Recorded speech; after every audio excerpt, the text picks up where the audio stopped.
much for joining us. We had a special bulletin earlier on, but now we are back to our normal Good Morning show where we get to bring you the latest from what is happening here in the country by going through the leading newspapers here. And there's a lot that is happening from what we saw yesterday, the Court of Appeal, the BBI case, and other headlines this morning. My name is Miriam Ogoto, and it is a pleasure to have you today. And also from the Political Command Center is Dr. David Matsanga. Doctor, very good morning to you. Good morning, Miriam. Thank you very much for that bulletin and for putting in sentiments similar to everybody's sentiments. Thank you very much. Okay, so let me just read through quickly the headlines this morning. And on the Star newspaper, Ruto guards kicked out of Kenyatta team. Presidential guards have been operating as a team shared between the two and their families. So that is what is on the headline on the Star newspaper. And then on the Standard newspaper, the main headline, Uhuru Raila 9-point BBI court case attack. Pro-building bridges initiative teams unleashed senior lawyers at the Court of Appeal yesterday as they began their quest to overturn a historic judgment by presenting 31 grounds summarized into 9 issues, and then chased up their 10 million people to get COVID jabs by end of the year. President Uhuru Kenyatta said when he was giving a national address, and he extended the curfew, and some Kenyans are not very happy about that. And then Zuma gets 15 months in prison after, he defied the court order. So under contempt of court, COMESA probe top brewers, and then France pay the price at euros. And then on the Daily Nation, the main headline, the BBI fight back. Top lawyers unleashed their itinerary in the Court of Appeal in a bid to overturn the High Court ruling that declared the Building Bridges Initiative's bill to change the constitution null and void. The lawyers are representing President Uhuru Kenyatta, the Attorney General, ODM leader Raila Odinga, and the IEBC. And perhaps that is where we shall start our conversation this morning. Doctor. Thank you very much.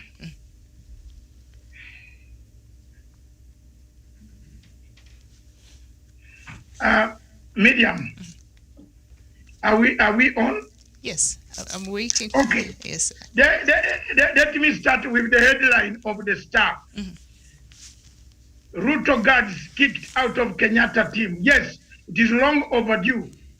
You can't have an enemy within your range, and you don't know what can happen. But all these people are government institution called the police.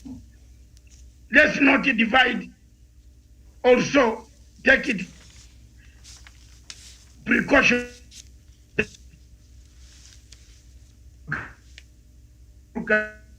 They are Kenya police, but if they are guarding Ruto, they should not come and guard the president. That is upon administrative criteria that the security bosses can do. So there's nothing, Mariam, there that you can mourn about. You cannot have a man who has vowed to finish you. You hear, Miriam? And then you have guards coming from his office to come this way. Some of them could be harmful. So that is it. 2, this is the beginning of a very rosy and a murky and tricky and noisy end for Deputy President Ruto. It is a very noisy end. If I were him, I would see the signs. Even Jesus said, when the Bible says, when you see the signs, look in the sky and see whether the rain is coming or not coming. So for Mr. Ruto, if I were him, I would start running very fast. Mr. Ruto has declared that he has a party. Just go and modernize your party. Prepare for an election. When it comes, win an election and lead this country. Avoid being in the government, then criticize the same government. That's double standards. That is not worthy. That is not, surely, let's not speak about being biased or whatever. No, it is not worthy. You can't be in the same government, you elected on the same ticket, remain and create a parallel power center, start insulting President Uhuru Kenyatta, telling him names and putting people, even candidates, in his own backyard, and then you remain, that you just step aside and do your things. Nobody is going to hurt you. You don't have any cases in court. Nobody is going. You can remain and request with the huge amounts of money that was taken from people, from taxpayer. Miriam, he can hire special brigades that can guard him in Kenya. There's no law in Kenya that prohibits anybody hiring special units to guard him. Even priests have hired special units. Miriam, you know it, and we are going to talk about it in unaffiliated. Why do you go to church where the priest is telling you God guards you? Then, but outside the church before you enter, the priest has a platoon of guards. So who is safer? Why should I go for such advice? So if I were Mr. Ruto, I would just say, this is a sign that I'm not wanted. This is a sign that the marriage has broken down. A normal, good, well-organized politician says, okay, have your government, I'll remain here until elections come, I will win and I will come back if I win. But if you stick in the same government, criticize the same government, what you are fearing going out because you will be fished like a fish. You know, don't masquerade in a frog's pond.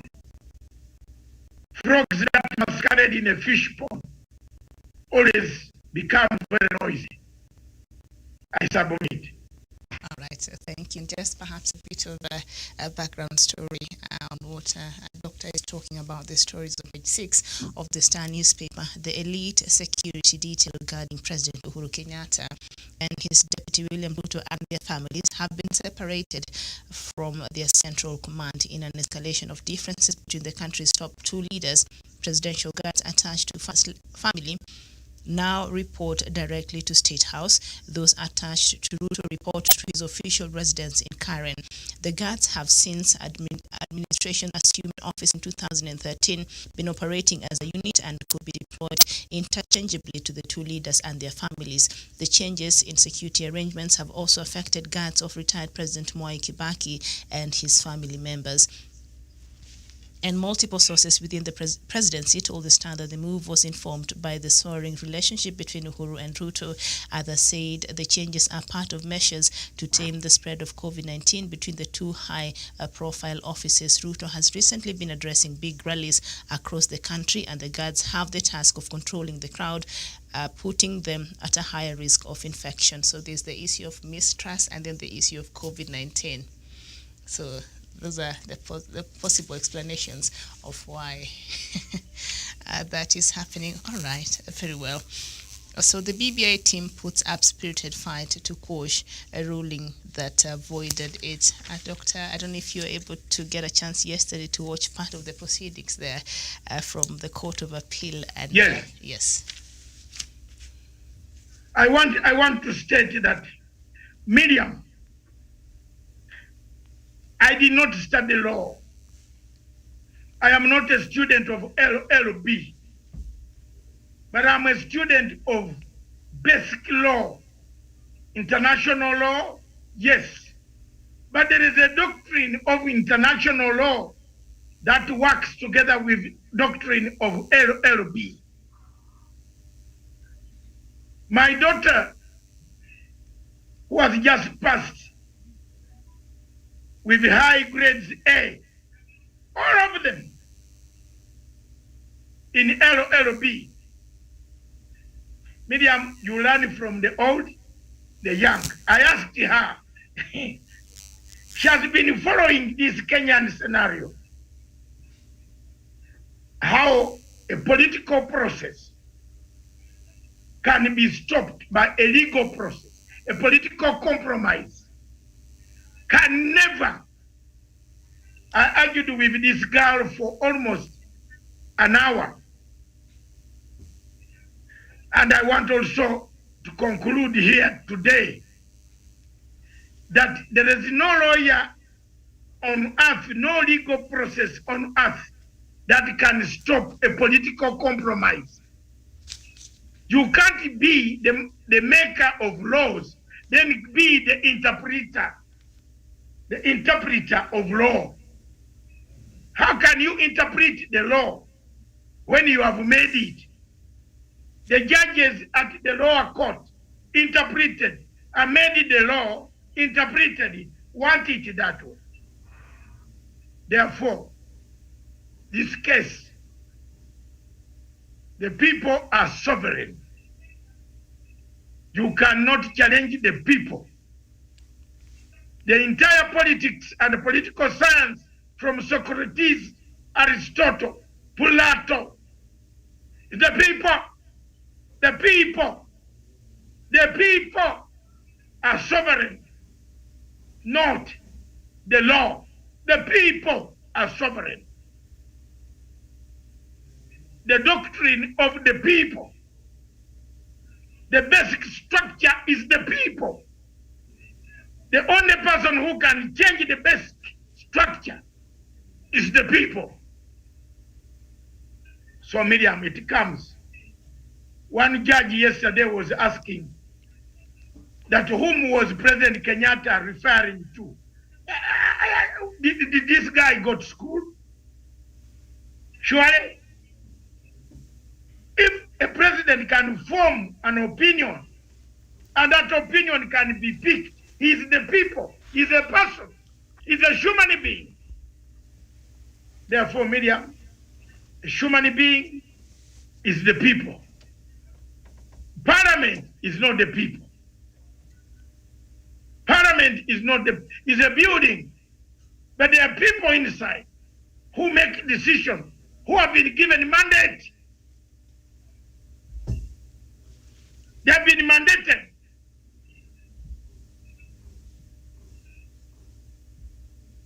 You get my point? That's it. So, in a nutshell, Miriam, there is no way, and I repeat, there is no way the people of Kenya can be defeated by a bunch of 5 judges who don't want ombudsman. You don't want an ombudsman in 2 to come and supervise you. So you reject it. You are making the law. The people say, after all the cases have gone to court, we want somebody to scrutinize the judgments. That is the people. That's the will. And therefore, Miriam, I submit. That's exactly what it is. Thank you. Okay, thank you so much. And we've also been joined by Douglas Kirimi. Douglas, a very good morning to you. All right. Okay, so we're not able to... a very good morning to you. A very good morning to you, Miriam Ogutu, and also to Dr. David Matsanga from the Political Command Center in London. Mm-hmm. Thank you so much for joining us. So we are looking at what was happening yesterday at the Court of Appeal, where top lawyers unleashed their artillery in the Court of Appeal in a bid to overturn the High Court ruling that declared the Building Bridges Initiatives Bill to change the Constitution null and void. The lawyers are representing President Kenyatta, Attorney General, ODM leader Raila Odinga, and the IEBC. And I don't know, what do you make of that case that started yesterday, the appeal? Miriam, let me register my appreciation to the President's team and also Raila Odinga and the BBI Secretariat for their robust submissions to the bench and also their true representation of why the people of Kenya decided that they need to be able to have a constitutional moment. They need to change their constitution so that they can be able to accommodate a few issues that they have found to be bedeviling the progress and also success of their nation and also as a people. So Miriam, I'm waiting to hear what the bench is going to decide as far as those submissions were concerned, and I'm very pleased to have listened to what Senior Counsel James Orengo submitted, saying that if the President of the Republic of Kenya, that is because even the President himself is not an initiator of the BBI process. It is spearheaded by Dennis Waweru and Junet Mohammed. So Miriam, when you tell us the President cannot initiate a popular initiative in the Republic of Kenya, Miriam, that one is not acceptable because the 2010 Constitution was initiated by President Kibaki and the former Prime Minister Raila Amolo Odinga. So it means that according to Orengo and also according to me, I found a new revelation when he spoke. He said that the 2010 Constitution, that judiciary that was sitting on that bench, that was listening to that case, is anchored on, everyone is anchored on the 2010 Constitution, is now illegal and void. So Miriam, I'm waiting to hear how they determine why the President should not initiate a popular initiative, whereas the Constitution that gives us, the people of Kenya, the mandate and also all sovereignty to be able to decide our destiny as a people, was initiated by a former president and a former prime minister of this country. So I'm waiting to hear how they decide on the same. Thank you, Miriam. Okay, thank you so much. And of course, yesterday, President Uhuru Kenyatta had his 16th presidential address on coronavirus pandemic since the first case was reported in the country last year in March. And 10 million to get jabs by Christmas. That is what President Uhuru Kenyatta said. It's an ambitious vaccines rollout, a plan unveiled by the head of state yesterday. We'll see all Kenyan adults getting the COVID-19 vaccine by mid next year. A vaccinated population of 30 million will allow the country to begin the journey for a herd immunity against the pandemic, the president said, offering hope for a return to normalcy. The curfew and other COVID measures will remain in place. So the highlight of President Uhuru Kenyatta's speech yesterday. The first one is vaccination. Plan to vaccinate 26 million adults by mid-2020 and 10 million by Christmas of this year. And then new orders. Government has ordered 13 million vaccines from Johnson & Johnson. The first consignment expected in August this year. And the third one on children. A target to vaccinate 4 million children if a vaccine for underage is registered. Herd immunity. A target to vaccinate 30 million people. Seeks to achieve herd immunity. And then restrictions. 7 p.m. to 4 a.m. curfew extended to July 31st in the Lake Region COVID-19 hotspots, while the 10 p.m. to 4 a.m. curfew remain for the rest of the country for another 60 days. Doctor, and a lot of Kenyans are not happy with this continued extension of the curfew hours. Okay. I think the curfew hours were necessary. Medium, given that across the bridge in Uganda, yes, the president has sealed the whole country. There's no movement from one district to the other. And that is the fact, to make sure that we curtail. And since he did that, the drop in the sickness, the reports of those people are going for injections, vaccination. So that is very good. And the two, Miriam, our viewers who have just come now, we want to tell you that we have already issued a statement on the question of Namdi Khan. So we don't know. We have never got in touch with him since last month. So we don't know anything else. Ask. Listen to our statement, which you can play back, which we issued about 1 hour ago. So please don't again write on the chat so many other things. We have already issued a statement. We don't know how and where. We have never known. We don't know him. We only interviewed him. We have never been closer to him, and that is all. So it is Nigerian government and other agencies. Kenya has never arrested anyone here. The government has. We don't speak for government. We don't work for the government. We don't know. Ask yourselves amongst you Nigerians who might have actually plotted for that and find out. For we have moved on, look for our statement, and as we are doing other news, that is all. The statement is here and the clip can be played back. Go and look for it. Thank you. So, Miriam, when you come back to the COVID. Yes, to the COVID. The COVID situation in Kenya is very worrying. And that situation worries every African available here, whether you are from which country or where. The COVID situation across Africa worries everybody, not only in Kenya. But the drop in Kenya's, allows, and we cannot loosen the guard now and say we remove curfew. People must persevere for some time. They must persevere for some time to save lives. Let's not run into difficulties. Let's save lives first. The economy will come later. I know there are very many people annoyed about the extension of curfew. Yes, but 10 o'clock and 4 a.m., what do you do? Do you go out to break into people's houses? Medium, do you not see that many houses, there is no robbery now because the thieves come to rob you at around 3 to 4. But at 4 o'clock, everybody is on the street. So they will find you breaking into somebody's shop. So there's no robbery. There's no more robbery anymore now. Because the time when thieves come, they come at around 3 to 4, not 5, not 6, not midnight, because people will be still out. So it has also worked very well for a double entry. So that is what I know, and that is what I feel. So okay, thank you. I want to thank you. I think, what else do we have? There's this case of Dr. Obado on the front pages of the Daily Nation.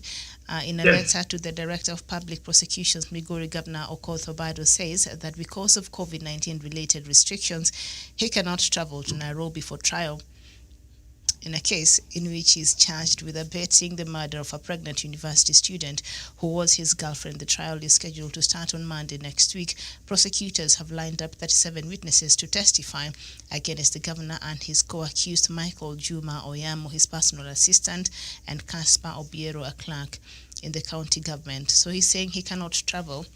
So he's seeking for the case to be postponed. He can attend via video. Mhm. Why have they postponed it? He's seeking for that. That No. trial has not been made. He can appear via video. Justice delayed is just denied. This case has been dragging on for long. The people, the parents of that lady want justice. Why let him appear by video link into the court? He's on bail. Yeah, if he cannot travel, he can appear by video link. And I'm sure that is what the DPP is going to say. He's on bail. Therefore, why do you force him to come to Nairobi when he can appear by video link? Give him a video link, and if he refuses video, then you issue a warrant of arrest knowing he doesn't want to come to Nairobi. But on the other flip side, governors drive anywhere, anyway. Exactly. He can come to Yes, Nairobi. who is going to stop Mr. Obado if he's coming? Unless Mr. Obado himself is sick of COVID, then he can stay. If I were Obado, I would have said I'm sick of COVID, and it is one leg is not moving. Then that is okay. But now, governor has a right to pass it through a roadblock. Let other people take a cue at that. But for me, I think Obado is using tactics to dismember this case. Miriam, you might not hear this hearing until 2023, when Obado assumes to be the Minister of Devolution in the so-called cabinet of Hasra. That is it. All right, indeed. I think yes, he can come to Nairobi. If anything, there are special arrangements being made in line with the restrictions of COVID-19. So I don't think that is an excuse that will hold a water. But we'll see how the court will rule on that. This is an application that is made to the Director of Public Prosecutions there. So I guess that is where we continue with Atawish. Yes, as you come to the end. Yes. I want to assure my Biafran friends that Mr. Namdi Khan was not in Kenya, and don't interrupt our normal programs. We have already issued a statement. Look for that statement and read it through and through and through. Thank you very much. We don't know anything. We are not part of Mr. Buhari's regime.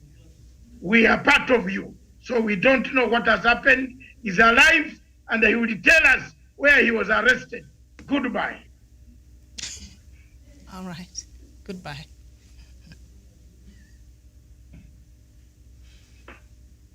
Okay. So we